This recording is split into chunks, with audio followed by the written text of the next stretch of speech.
जैसे हम दीक्षा ले लेते हैं तो फिर गुरु के अनुशासन में हमारा जीवन हो जाता है, हमारा मन एक तरफ चला जाता है कि हमारे वो गुरुदेव हैं और हमारी ये उपासना है। नहीं तो मन की जो दशा है वो बड़ी विचित्र है। कभी ये धन प्रिय लगता है, कभी वैराग्य होता है, कभी स्त्री प्रिय लगती है, कभी वैराग्य प्रिय लगता है, कभी जंगल में रहने का मन होता है, कभी भोगों में रहने का मन ऐसे चलता रहता है, चलायमान है। तो मेरे मन पर अनुशासन कर सके वो गुरुदेव ने जो आज्ञा करी, गुरुदेव ने जो उपासना दी, मेरे गुरुदेव। तो जहां हम किसी को अपना गुरुदेव मानते हैं तो उनका चिंतन होता है, तो उनके दरस परस अघनास बास निज संग करो दिन, तीन मुख हरिजस सुनत श्रवण मानो न त्रपित चिन्ह। एक ममता हो जाती मेरे गुरुदेव, तो उनका चिंतन होता है, तो चिंतन मात्र से पाप नष्ट होते हैं। संतों का चिंतन करने, दरस परस अघनास बास निज संग करो, सुमिरन नाम पवित्र अति। उनका सुमिरन करना, उनका नाम चिंतन आ जाना, उनका रूप चिंतन आ जाना गुरु जी का, इससे सारे पाप नष्ट हो जाते हैं। और ध्यान मूलम गुरु मूर्ति, पूजा मूलम गुरु पदम, मंत्र मूलम गुरु वाक्यम, मोक्ष मूलम गुरु कृपा। इसलिए जो नाम जप करते हो उसी को गुरुदेव के द्वारा जब मिलता है तो उसकी विशेष महिमा होती है, और गुरुदेव के द्वारा मिला ही हुआ है।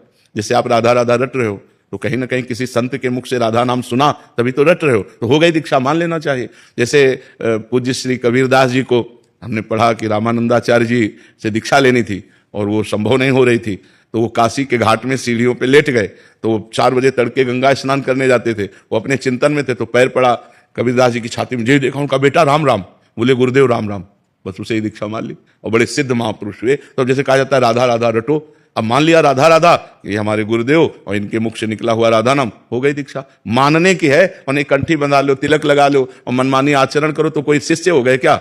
वो तो नरक जाना पड़ेगा। पापाचरण करो तो नरक जाना पड़ेगा। बात समझ पा रहे हो?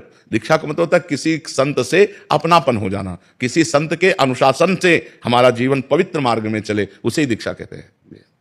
हाँ, अगर आप किसी संत की नियमावली में बन जाएंगे तो माया से मुक्त हो जाएंगे। अगर आप संत की नियमावली में नहीं बनेंगे तो माया अपनी नियमावली में बांध लेगी, और माया जिसको बांध लेती है उसकी दुर्गति ही करा देती है। तो इसलिए जरूरी है किसी संत के आदेश उपदेश के अनुसार हमारा जीवन हो, हम मनमानी आचरण ना करें तो बहुत बढ़िया जीवन हो जाएगा। आप खुद देख लो, किसी संत से जुड़ के देख लो आपका जीवन कैसा हो जाता है, और जो जुड़ रहे हैं उनका जीवन कैसा हो रहा है, जब वो नहीं जुड़े थे तब उनका जीवन कैसा था। वो तो परिवर्तन होता है बच्चा। लोहा कभी सोना नहीं बन सकता, पर पारस के स्पर्श से सोना बन सकता है। तो पारस है संत जन और समाज है जैसे लोहा। तो संत जन जब उनको वाणी के द्वारा छूते हैं, दृष्टि के द्वारा देखते हैं, हृदय से संकल्प करते हैं, तो समाज का परिवर्तन शुरू हो जाता है। जहां राक्षसी वृत्ति थी वहां दैवी वृत्ति आ जाती है, जहां क्रूर हिंसा का भाव था वहां दया का भाव आ जाता है। बड़ा परिवर्तन समाज में होता है संतों के द्वारा। जो भगवान के कृपा पात्र जन होते हैं उनके द्वारा समाज का बड़ा सुधार होता है। तो संत हमारे गुरुदेव हैं, और जब हम उनसे ममता कर लेते हैं तो हमारा मंगल हो जाता है। हमें डर लगता है कि यार हमसे कोई गलती हो गई, उनके सामने जाएंगे, वो जान जाएंगे, वो डांटेंगे, नहीं भाई हम गलती नहीं करेंगे, हम कोई पाप नहीं करेंगे, तो हमारा बचाव हो जाता है। और ऐसे जैसे मन में आया मन मानी तो भजन कर रहे हैं, कभी भोग भोग रहे हैं, कभी जो, क्योंकि मन ही है, अब मन के ऊपर शासन कौन करे? तो मन के ऊपर शासन करने वाले गुरुदेव हैं। इसलिए गुरु दीक्षा आवश्यक है, गुरु शरणागति आवश्यक है। भगवान ने स्वयं संदीपनी जी को गुरु बनाया। यदि गुरु बनाने की आवश्यकता ना होती तो भगवान को क्या आवश्यकता है गुरु बनाने की? जिनकी श्वासों से चारों वेदों का प्रादुर्भाव हुआ, वो भगवान किसी संत के शिष्य बने? अरे संत तो उनके चरणों का भजन करके संत बनते हैं। तो संदीपनी जी के शिष्य बने ना भगवान श्री कृष्ण। विश्वामित्र वशिष्ठ जी का उपदेश स्वीकार किया ना भगवान श्री राम जी ने। तो ये विश्वामित्र जी के चरण चापे भगवान राम ने। तो विश्वामित्र जी क्या, उन्हीं के भजन से तो हैं, लेकिन भगवान ने संतों को गुरु माना।